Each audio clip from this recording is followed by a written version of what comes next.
අනේ කොහොමද කියන්නේ? අපේ එක්ස්පීරියන්ස් එක ෂෙයා කරගන්න.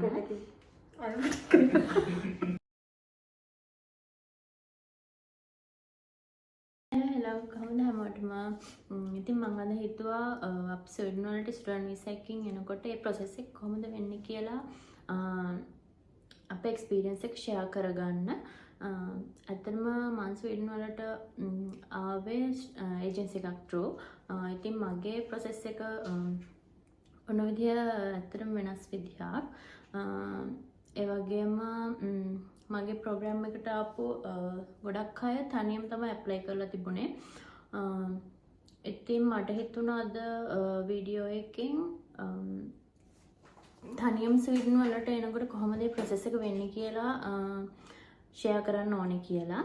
ඉතින් ඔයාලට මෙතනින් ඇප්ලිකේෂන් එක ඕපන් වෙන ඩේට් එකේ ඉඳන් මේ ප්‍රොසෙස් එක වෙන හැම ඩේට් එකක්ම බලා ගන්න පුළුවන්. ඉතින් මට හිතුණා මම මේ ප්‍රොසෙස් එක ගැන පැහැදිලි කරනාට වැඩිය මෙහෙට තනියම ආපු කෙනෙක්ගෙන්ම ඒ එක්ස්පීරියන්ස් එක ඔයාලා දෙන එක හොඳයි කියලා. ඉතින් ඔයාලා මගේ කලින් වීඩියෝ එක දැක්කා මගේ යාළුවෙක්. එයා කියන්නේ ගොඩක් අය මගේ ප්‍රෝග්‍රෑම් එකේම ගොඩක් අය තනියම තමයි ඇප්ලයි කරලා තිබුණේ. ඉතින් ඔයාලා මෙයාව මගේ කලින් වීඩියෝස් වලත් දැකලා තියෙනවා. මේ අක්කා ඒ අයත් එක්ක දෙන්නම තනියම තමයි ඇප්ලයි කරලා තිබුණේ ස්වීඩන් වලට. ඉතින් එයාගෙන් ඔයාලට ගන්න තියෙන එක්ස්පීරියන්ස් එක එයාගේ එක්ස්පීරියන්ස් එක ඔයාලත් එක්ක ෂෙයා කරන එක හොඳයි කියලා හිතුණා. මගේ මම ඒක පැහැදිලි කරනාට වැඩිය. ඉතින් අපි බලමු කොහොමද එයාගේ එක්ස්පීරියන්ස් එක එයාට තියෙන්නේ කියලා තනියම ඇප්ලයි කරද්දී එයාට ඕන ඩොකියුමන්ට්ස් මොනවාද කොහොමද අපි ඇප්ලයි කරන්න ඕනේ මොකක් හරහාද ඒ හැමදේම අක්කගෙන් අහලා දැනගමු. ඉතින් අක්කා කොහොමද තනියම දෙන්නත් එක්ක මේ සිග්නල්ට ඇප්ලයි කරේ? කොහොමද මේ ප්‍රොසෙස් එක උනේ? මුලින්ම නංගි ගොඩක් ඩීටේල්ස් හෙව්වා ඇප්ලයි කරන්න ඉස්සෙල්ලා. මොකද මේ අලුත් රටකට අපි යන්නේ අපි මුකුත්ම ප්‍රොසෙස් එක ගැන දන්නේ නැහැ. එතකොට ගොඩ දෙනෙක්ට ඩීටේල්ස් ඇත්තටම දැනගන්න පුළුවන් වෙබ්සයිට් එක තමයි මයිග්‍රේෂන් ස්වීඩන් මයිග්‍රේෂන් වෙබ්සයිට් එක. ඒකේ පැහැදිලිවම මෙන්ෂන් කරන අපි ස්ටුඩන්ට් විදියට එනවා නම් මොනවද කරන්න ඕනේ ලොකු ඩීටේල් එකක් තියෙනවා. හැමදේම හොඳටම කියවලා බැලුවොත් අපිට තනියම මේ ප්‍රොසෙස් එකට ඇප්ලයි කරන්න පුළුවන් කාගේවත් සපෝට් එකක් නැතිව. ඔව් මම මේ වෙබ්සයිට් එක ඩිස්ක්‍රිප්ෂන් එකේ මෙන්ෂන් කරලා දාන්නම්. එතකොට හැමෝටම බලා ගන්න පුළුවන්. ඒක through හැමදේම බලා ගන්න පුළුවන්. එතකොට ප්‍රොසෙස් එකේ මුලින්ම තියෙන්නේ යුනිවර්සිටි එකකට ඇප්ලයි කරලා යුනිවර්සිටි එකේ ඔෆර් එක ගන්න එක. ඒක කරන්නේ අපි යුනිවර්සිටි ඇඩ්මිෂන් වෙබ්සයිට් එකෙන්. මෙහි සාමාන්‍යයෙන් හැම කියන්නේ රටේ තියෙන ඕනම යුනිවර්සිටි එකකට ඇප්ලයි කරන්න තියෙන එක වෙබ්සයිට් එකක්. යුනිවර්සිටි එකට ඇප්ලයි කරනවට වඩා. එතකොට ඒ ඔක්කොටම එකපාර අපිට ඕන ප්‍රෝග්‍රෑම් එක සිලෙක්ට් කරලා මොනවාද තියෙන ප්‍රෝග්‍රෑම්ස් ඒවයි ක්‍රෙඩිට්ස් කොච්චරද ඒ දේවල් ඔක්කොම බලලා අපිට ඕන වෙන ක්වොලිෆිකේෂන්ස් මොනවාද ඒ ප්‍රෝග්‍රෑම්ස් වලට කියලා හැමදේම ඉන් ඩීටේල් තියෙනවා. ඒ බැචලර්ස් වලට නම් බැචලර්ස් වලට මාස්ටර්ස් වලට නම් මාස්ටර්ස් වලට කොහොමද යන්නේ කියලා ඒ හැම එකක්ම ඉන් ඩීටේල් තියෙනවා යුනිවර්සිටි ඇඩ්මිෂන් එකේ. ඒකට ගිහිල්ලා අපිට ඩෙඩ්ලයින් එක පීරියඩ් එකේදී අදාළ ඩොකියුමන්ට්ස් ටික කිව්වොත් සමහර කෝසස් වලට ඕන වෙනවා අපිට ඉංග්‍රීසි ප්‍රොෆිෂන්සි එක පෙන්වන්න ඕනේ. IELTS හරි PET හරි නැත්නම් බැචලර්ස් වලටදී ගොඩක් වෙලේට O level A level results පෙන්වන්න ඕන වෙනවා. A levels වල ඉංග්‍රීසි නැත්නම් තමයි අපිට PTE හරි නැත්නම් IELTS වලින් හරි ඉංග්‍රීසි ප්‍රොෆිෂන්සි එක පෙන්වන්න වෙන්නේ. එහෙම ඒ අදාළ ඩොකියුමන්ට්ස් ටික රෙඩි කරගෙන ඩෙඩ්ලයින් පීරියඩ් එක ඇතුළත අපිට ඇප්ලයි කරන්න තියෙන ඇප්ලිකේෂන් පීරියඩ් එක ඇතුළත ඩොකියුමන්ට්ස් ටික සබ්මිට් කරලා ප්‍රෝග්‍රෑම්ස් බැචලර්ස් වලටදී ප්‍රෝග්‍රෑම් 6ක් සිලෙක්ට් කරගන්න පුළුවන්. ඒ වගේ ප්‍රෝග්‍රෑම්ස් 6ක් යුනිවර්සිටි 6ක සිලෙක්ට් කළා. විශේෂයෙන්ම කියන්න ඕනේ ඒ ප්‍රෝග්‍රෑම්ස් 6ක් අපි සිලෙක්ට් කරද්දී එකම ෆීල්ඩ් එක රිලේටඩ් ප්‍රෝග්‍රෑම්ස් 6ක් සිලෙක්ට් කරගන්න එක ලොකු වාසියක් වෙනවා අපිට වීසා ඇප්ලිකේෂන් එක දාන තැනදී. මොකද දැන් හිතන්න මම එක ප්‍රෝග්‍රෑම් එකක් ඇග්‍රිකල්චර් වලින් එක ප්‍රෝග්‍රෑම් එකක් ඉකොනොමික්ස් වලින් තව ප්‍රෝග්‍රෑම් එකක් තව ෆීල්ඩ් එකක් රිලේටඩ් ගත්තොත් අපි ඇප්ලිකේෂන් එක සබ්මිට් කරන තැනදී කියන්නේ ඇප්ලිකේෂන් එක අපේ රිවිව් කරන තැනදී වීසා ඔෆිස් එකෙන් ඉෂුව එකක් එන්න පුළුවන් අපේ ගෝල් එක ක්ලියර් නැති නිසා. එතන හොඳම දේ එකම එකක් රිලේටඩ්ලි යුනිවර්සිටි කිහිපයක හරි ඇප්ලිකේෂන් මේ එක සබ්මිට් කරන එක. මම අක්කයි මායි දෙනම එකම ප්‍රෝග්‍රෑම් එක කරන්නේ. ඉතින් අපේ ප්‍රෝග්‍රෑම් එකට කොහොමද අක්කා ප්‍රොසෙස් එක කරේ? ඒ විස්තර ගැන මුලින්ම යුනිවර්සිටි ඇඩ්මිෂන් එකෙන් ප්‍රෝග්‍රෑම්ස් ගැන හොයලා ඒ ඩීටේල්ස් බලලා මේ ඇප්ලයි කරේ. ඒ කියන්නේ ඒ තියෙන ECT ස්කෝර් එක බලලා කීයක්ද ක්‍රෙඩිට්ස් එන්න ඕනේ ඒ දේවල් බලලා. ඔව් අපේ ප්‍රෝග්‍රෑම් එක international business management and economics. එතකොට ගොඩක්ම නංගි මම මේ එකක් මයිග්‍රේෂන් වෙබ්සයිට් එකේ ඩීටේල්ස් ගොඩක් බැලුවා. අනිත් එක YouTube වීඩියෝස් බැලුවා. ගොඩක් අය දාලා තියෙනවා මෙහි ඉන්න අය මෙහෙට කලින් ආව අය කොහොමද කියන්නේ ස්ටුඩන්ට්ස්ලා විදියට ආව අය කොහොමද ඒගොල්ලන්ගේ process එක කරේ ඒ වගේ ඩීටේල්ස්. ඒගොල්ලන්ගෙනුත් ඩීටේල්ස් ගත්තා. ඒ හැම එකක්ම ඒගොල්ලන්ට පර්සනලයිස් වෙච්ච අත්දැකීමක් තමයි තියෙන්නේ ගොඩක් වෙලෙට. හැබැයි ඒ ඩීටේල් එකත් එක්ක මයිග්‍රේෂන් එකේ ඩීටේල්ස් උත් අරගෙන ඉන් ඩීටේල් ඔක්කොම ටික නෝට් ඩවුන් කරගත්තා. මෙන්න මේවා ඩෙඩ්ලයින්ස් මෙන්න මේ දේවල් තමයි ඕන වෙන්නේ මේ වගේ කියලා. ඊට පස්සේ යුනිවර්සිටි ඇඩ්මිෂන් එකෙන් ඇප්ලයි කරා. ඇප්ලයි කරන්න තියෙන කාලෙදී අදාළ ඩොකියුමන්ට් සබ්මිට් කරලා එතනදී මට වෙච්ච එක මේ මිස්ටේක් එකක් තමයි මම දාන්න දැන් අපිට ප්‍රෝග්‍රෑම්ස් 6කට සිලෙක්ට් කරන්න පුළුවන්. එතකොට මම එතනදී ප්‍රෝග්‍රෑම්ස් 5ක්ම දැම්මේ ඔක්කොම international business related and economics related දෙකම මික්ස් එකේ. එක ප්‍රෝග්‍රෑම් එකක් මම දැම්මා human rights එක. ඒක මම ඒක ඇප්ලයි කරන වෙලාවේදී අතරම ඒ ගැන දැනුවත් වෙලා හිටියේ නැහැ. ඒ කියන්නේ අපි ඇප්ලයි කරන එක ඔක්කොම එකම ෆීල්ඩ් එකේ එකක් ඇප්ලයි කරන එක අපිට වාසියක් කියන එක.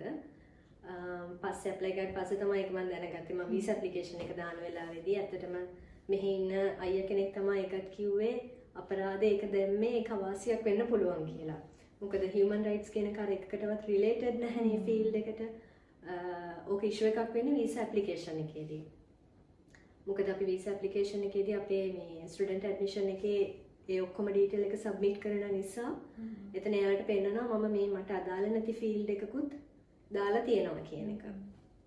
ඉතින් හැබැයි හොඳ දෙයකට මේ ඉන්ටර්විව් එකක් මුකුත් ආවේ නැහැ. ඒක ප්‍රශ්නයක් වුණේ නැහැ මට. හැබැයි අර ඉස්සරහට එන අයට ඒ වගේ දේවල් නොකර හරි කීන් විදියට මේක කරගන්න පුළුවන් හරියටම ඩීටේල් එක දැනගෙන කරොත්. ඔව් අක්කා ඒ කියන ප්‍රෝග්‍රෑම් එක දැන් අපිට සිලෙක්ට් කරන්න තියෙනවානේ පිළිවෙලකට. ඒකට දාපු පිළිවෙල මොකක්ද? මම ප්‍රෝග්‍රෑම් ටික මම කොහොමද මුලින්ම මගේ ෆස්ට් ප්‍රයොරිටි දාලා තිබ්බේ ගොතම්බර්ග්. ඊට පස්සේ සෙකන්ඩ් තමයි උමිය වලට දාලා තිබ්බේ. කොහොමරි ගොතම්බර්ග් වලිනුයි උමිය වලිනුයි දෙකෙන්ම ආවා. ගොතම්බර්ග් වල නම් රිසර්ව් තිබ්බේ. හැබැයි උමිය වලින් ඩිරෙක්ට්ලිම ආවා. එතකොට උමිය යුනිවර්සිටි එකත් එක්ක ඒක ප්‍රොසෙස් කරා. ඒ ඇප්ලිකේෂන් එක මුලින්ම ආව හින්දා. ඩොකියුමන්ට්ස් කඩවන ඩොකියුමන්ට්ස් මම බැචලර් එකකට දාපු හින්දා මම දැම්මේ මගේ A level සර්ටිෆිකේට් එක විතරයි. ඊට අමතරව මම ඊට ඉස්සෙල්ලා try කරපු එකකදී මගේ PTE තිබ්බා. ඒ හින්දා PTE රිසල්ට් එකක් දැම්මා. හැබැයි ඒක මැන්ඩේටරිම නැහැ මේ A level සර්ටිෆිකේට් එකෙන් කරගන්න පුළුවන්.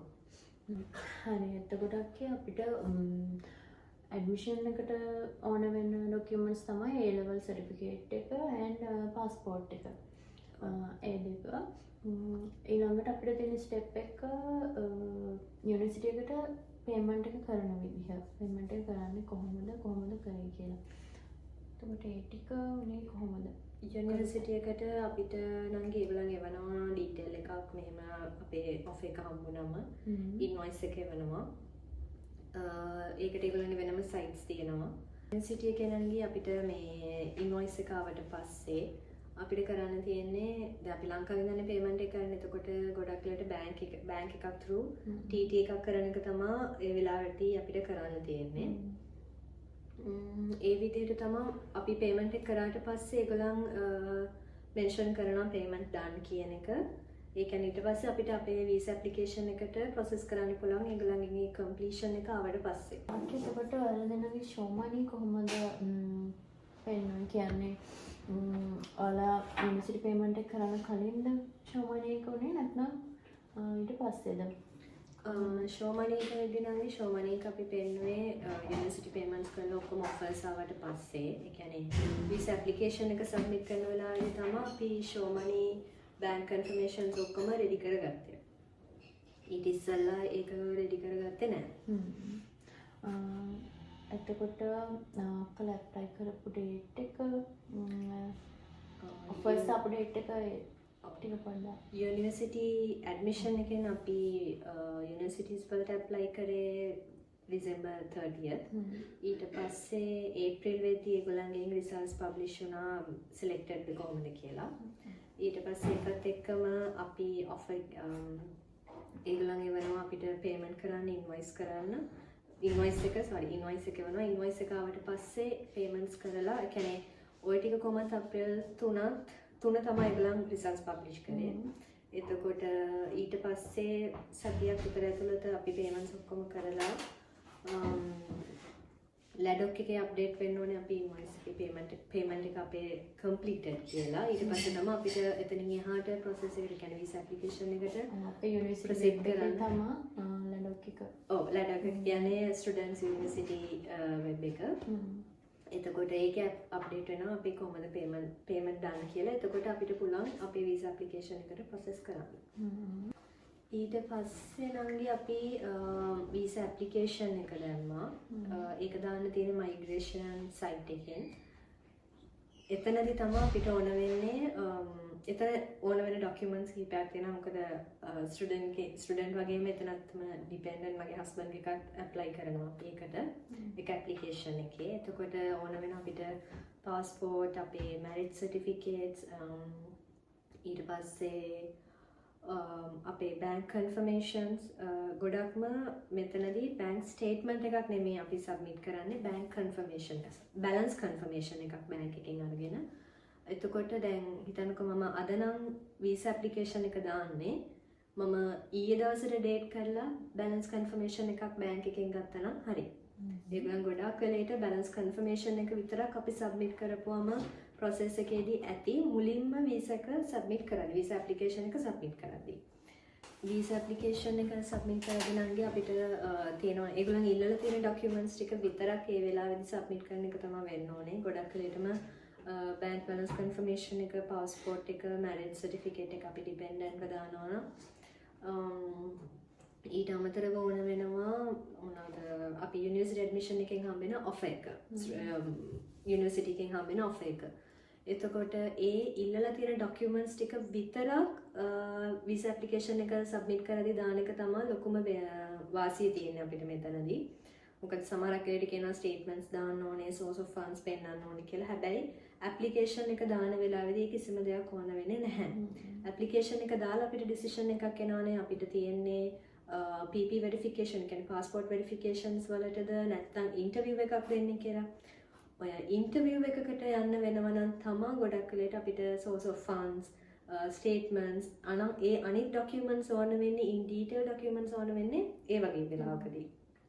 ඒ නිසා අර මේ process එක complicated කරගන්නේ නැතිව ඉල්ලන documents ටික විතරක් දානවා නම් වැඩේ ලේසි. එතකොට අකල ෂෝමනි දෙන්නටම කීයක් වගේ පෙන්වනවද? ටික කොහොමද මේ? ඒගොල්ලන්ගේ වෙබ්සයිට් එකේ පෙන්ලා තිබ්බ විදිහට අපිට පෙන්වන්න තිබෙනගේ 50 ගණක් 60ක් වගේ. හැබැයි අපි වැඩිපුර පෙන්නවා 70ක් වෙන්න ටෝටල් එක එන විදිහට පෙන්නවා. ඒකත් අපි දෙන්නගේ accounts දෙකකට දාලා තමයි පෙන්වන්නේ. කියන්නේ හස්බන්ඩ්ගෙන් පෙන්වන්න තිබ්බ amount එකට හරියන්න ටිකක් වැඩියෙන් දාලා යගිකිනුත් මට ස්ටුඩන්ට් විදිහට පෙන්වන්න තියෙන amount එකට ටිකක් තව වැඩියෙන් දාලා මගේ account එකෙනුත් accounts දෙකකින් තමයි පෙන්වන්නේ එක. ඔව් එතකොට total එක 70. total එක 71ක් වගේ වෙන්න පෙන්වනවා. එතකොට හස්බන්ඩ්ගේ side එකෙන් කීයක් පෙන්වනවද සාමාන්‍යයෙන් නිකන්? හස්බන්ඩ්ගේ side එකෙන් අපි 20ක් පෙන්වනවා. ඊටු ටික 50 ගානම පෙන්වන්නේ මගේ පැත්තෙන්. මොකද එතන ඒගොල්ලන්ගේ breakdown එකේ හැටියට සෙක් මෙච්චරක් කියලා පෙන්නනවානේ මාසෙට. ඒකනේ අපි 13 months වලට දාන්න ඕනේ. අපි 13 months වලට නම් 20 එක ගන්නෙ. ඒ විදිහට දාලා තමයි කැල්කියුලේට් කරලා හැදුවේ. එතකොට අක්කලාට ඉන්දියා යන්න ඒ ප්‍රොසෙස් එක කොහොමද? කවදාද ඩේට් එක කොහොමද? අපි වීසා ඇප්ලිකේෂන් එක දැම්මේ 29 අප්‍රේල්.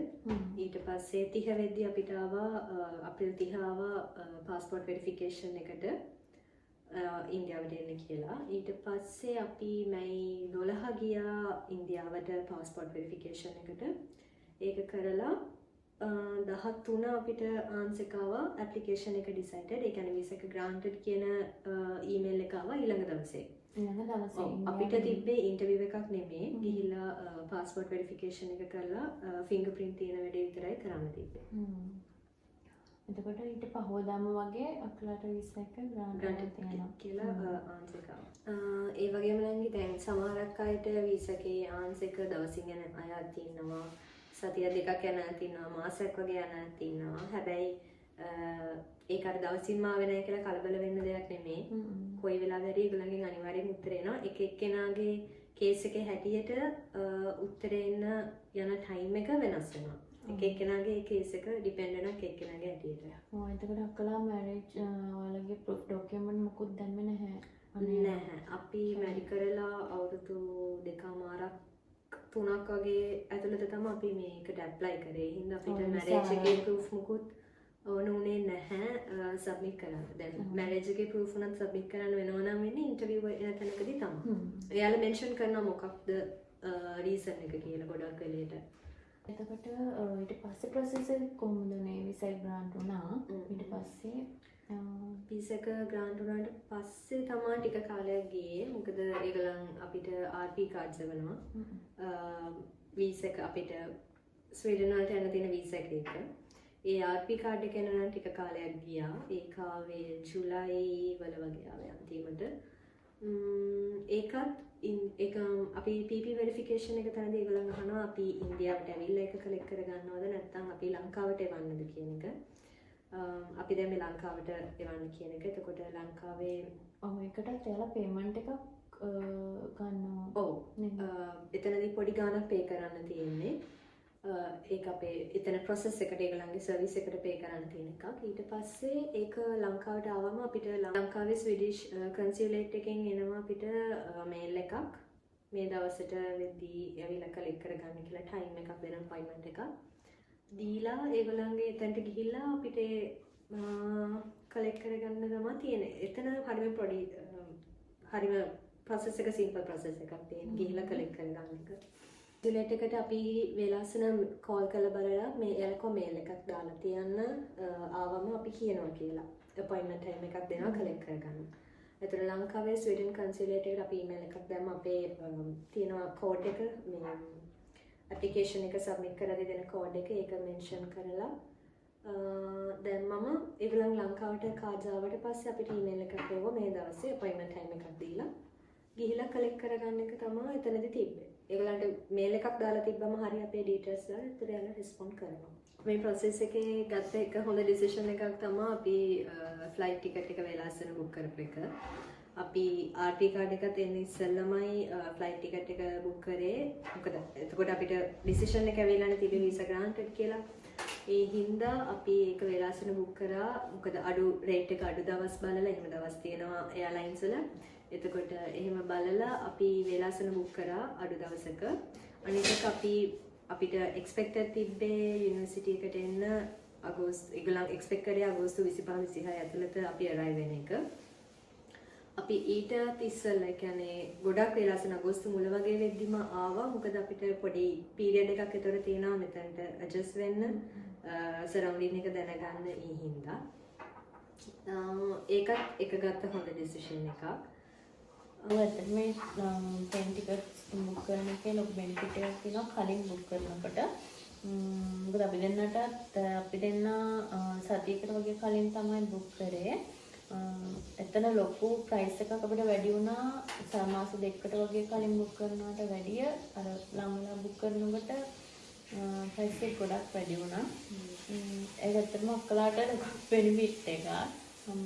ඊට පස්සේ නම් මේකෙදී අනිත් එක තමයි ප්‍රොසෙස් එකේදී අපි ගොඩක් ඩීටේල්ස් එවුවා. කියන්නේ මේ හිතපු අයගෙන් එවුවා. ඒ වගේම විශේෂයෙන්ම කියන්න ඕනේ මෙහි ඉන්නවා කමියුනිටි එක හරිම සපෝටිව්. මෙහි ඇවිල්ලා ඉන්න කට්ටිය එක ඒ කියන්නේ අපි හිර වෙන තැන්වලදී ටක් ගාලා අපිට ඒකට උදව් කරන්න උත්තර දෙන්න බලාගෙන ගොඩක් කට්ටිය ඉන්නවා මේ කමියුනිටි එක. ඇත්තටම හරිම සපෝටිව්.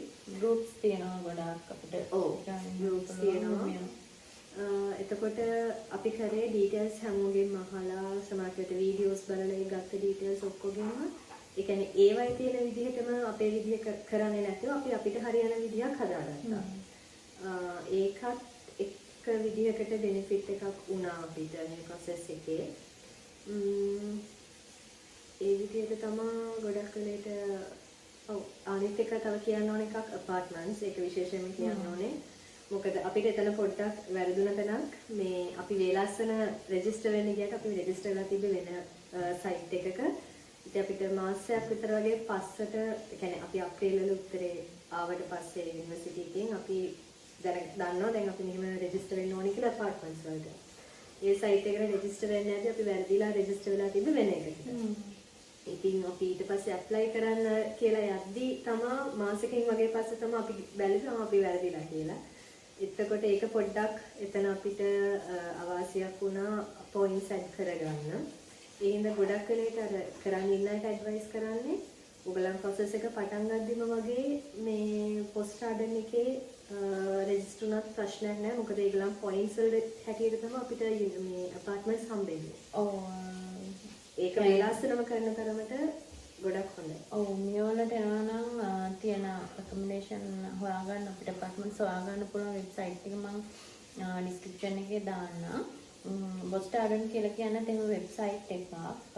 ඒකේ ලොකුවට පොයින්ට්ස් බලනවා අපිට අපාර්ට්මන්ට් එකක් දෙන්න නම් අක කියනවා වගේ අර කලින් ඉඳන් රෙජිස්ටර් වෙලා ඉන්න එක තමයි හොඳම දේ. මොකද අපි දෙන්නත් මමත් රෙජිස්ටර් වුණේ මං හිතන්නේ ඒක මම දැනගෙන හිටියේ නෑ. ඇත්තටම එහෙම තියනවා මෙහෙමයි කියලා. රෙජිස්ටර් වුණේ මාසයකට වගේ කලින්. ඔව් ජූලි මුල වගේ. ඒක ලොකුවට අවශ්‍යයක් වුණා. මොකද පොයින්ට්ස් ලොකුවට නැහැ. දැනටත් තියෙන 80 ගාණක් වගේ පොයින්ට්ස් ගාණක් තමයි තියෙන නිසා ඒක ලොකුවට අවශ්‍යයක් වුණා අපාර්ට්මන්ට්ස් හොයනකොට අපිට මගේ පැත්තෙන් ඒවත් හිතන විදිහට තනියම ස්වීඩන් වලට ඇප්ලයි කරන එකද හොඳ? ඒ කියන්නේ ලේසි විදිහ නැත්නම් ඒජන්ට් කෙනෙක් through එන එකද හොඳ? කඩක් නෑ විදිහට. ඒක නම් එක එක්කෙනාගේ සිටුේෂන් එකේ හැටියට වෙනස් වෙනවා. මොකද දැන් මගේ සිටුේෂන් එක එහෙම කම්ප්ලෙක්ස් සිටුේෂන් එකක් නෙමෙයි. මගේ හස්බන්ඩ් විතරයි ඇප්ලයි කරේ. එතකොට එහෙම මැරේජ් එකේවත් එහෙම මුකුත් මේවා තිබෙත් නැහැ. එතකොට ඒ වෙලාවේ හැටියට අපිට මේ තනියෙන් ඇප්ලයි කරන එක ගොඩක්ම ලේසි. අනිත් එක දැන් අපි බැලුවොත් ඕස්ට්‍රේලියා, නිව්සීලන්ත ඒ වගේ රටවල් වලට ඇදී එන කොම්ප්ලෙක්ස් process එකක් නෙමෙයි මේක. තනියම ඇප්ලයි කරන්න පුළුවන් විදිහේ සිම්පල් හරිම සිම්පල් process එකක් තියෙනවා. අනිත් එක දැන් මේ රටින් ස්වීඩන් ඉමිග්‍රේෂන් එකත් එන්කරේජ් කරන්නේ සාමාන්‍යයෙන් තනියෙන් ඇප්ලයි කරන එක තමයි. හැබැයි ඉතින් එක එක්කෙනාගේ සිටුේෂන් එකේ හැටියට වෙනස් වෙනවා. සමහරක් අය වැඩේට බිසි වෙන්න පුළුවන්, බබාලා ඉන්න අය වෙන්න පුළුවන්. ඉතින් එක එක්කෙනාට හැටියට වෙනස් වෙන එකක්. හැබැයි මේක තනියෙන් කරන්න පුළුවන් විදිහ හරිම සිම්පල් process එකක්. ඇත්තටම අපිට ඩොකියුමන්ට්ස් ඒ කියන්නේ ඒ process එක ගැන ලොකුවට අයිඩියා එකක් තිබුණේ නැහැ. ඒ වගේම බිසි අපි කියන්නේ සිංගප්පූරු ඉන්න අතරතුර තමයි මේක බැලුවේ ස්වීඩන් බැලුවේ. ඉතින් ඒ නිසා අපි හිතුවා ඒජන්ට් කෙනෙක් through යන එක අපිට ලේසි කියලා. එහෙනම් තමයි අපි ඒජන්සි එකක් through ආවේ. ඇත්තටම ඒජන්සි එකක් බලනවා නම් ලොකු රිස්ක් එකක් ඒක කියන්නේ ඇත්තටම හොරබොරු කරන කට්ටිය ඕන තරම් ඉන්නවා. ඉතින් ඒ ගියපු යාළුවගේ ප්‍රොෆයිල්ස් බලලා ඒ හැමදේම බලලා තමයි අපි තෝරගන්න ඒජන්සි එක ඩිසයිඩ් කරන්න ඕනේ. එතන අපි අපේ ඒජන්සි එක නම් අපේ process එක clearly හැමදේම හැම process එකක්ම යාළුවා අපිට හැමදේම ගැන කියලා දැනුම් දීලා ඒ හැමදේම හරි විදිහට කරා. එහෙනම් මට ඒජන්සි එක රෙකමන්ඩ් කරන්න පුළුවන් ඇත්තටම. ඉතින් ස්විඩන් වලට අලුතින් එන්න බලන් ඉන්න කෙනෙක්ට ඒජන්සි එකක් through එන්න ඕන නම් මම අපේ ඒජන්සි එක මට ඒජන්සි එකේ ඩීටේල්ස් ඕන නම් ඒවා මට කියන්න පුළුවන්. ඒ ඩීටේල්ස් මම දෙන්නම්. ඒ වගේම තනියෙන් එන්න බලන් ඉන්න කෙනෙක් නම් ඒකටත් හෙල්ප් කරන්න පුළුවන්. ඒකට උදව් කරන්න ගොඩක් කට්ටිය ඉන්නවා. අක්කා ඉන්නවා. මට වඩාත්ම මේ ඉන්න පරණ කට්ටිය ගොඩක් ඉන්නවා ඒ කමියුනිටි එකේ සපෝට් කරන්න බලාගෙන. එහෙම හෙල්ප් කරන්න පුළුවන්. ඉතින් අදට අපි ගෙනාපු ඩීටේල්ස් ඔයාලට ඉස්සරහට එන්න ඉන්න ඔයාලට ගොඩක් වැදගත් වෙයි කියලා මම හිතනවා. ඉතින් උදව් කරන්න කියන්නේ ඔයාලගේ හෙල්ප් එකට ඕන තරම් කට්ටිය ඉන්නවා. ඒ වුණාට අන්තිම ඩිසිෂන් එක තෝරගන්න ඕනේ ඔයාලා. ඔයාලත් තමයි හැමදේම තියෙන්නේ. ඉතින් ඔයාලගේ සිටුේෂන් එක මොකක්ද කියලා බලලා ඒ ඔයාලට ගැලපෙන ඩිසිෂන් එක ඔයාලා තෝරගන්න ඕනේ. ඉතින් අක්කට ඇත්තටම ගොඩක් තෑන්ක්ස් කරන්න ඕනේ. මොකද අපේ ස්විඩන් වලට අලුතින් එන්න බලන් ඉන්න අයට මේ ඩීටේල්ස් ඔයාගේ එක්ස්පීරියන්ස් එක එයාලත් එක්ක ෂෙයා කරගත්තට එහෙනම් ස්විඩන් වලට අලුතින් එන්න බලන් ඉන්න ඔයාලට තවත් ලස්සන වැදගත් වීඩියෝ එකකින් ඉස්සරහට හම්බෙමු. ගිහින් එන්නම්. බයි බයි.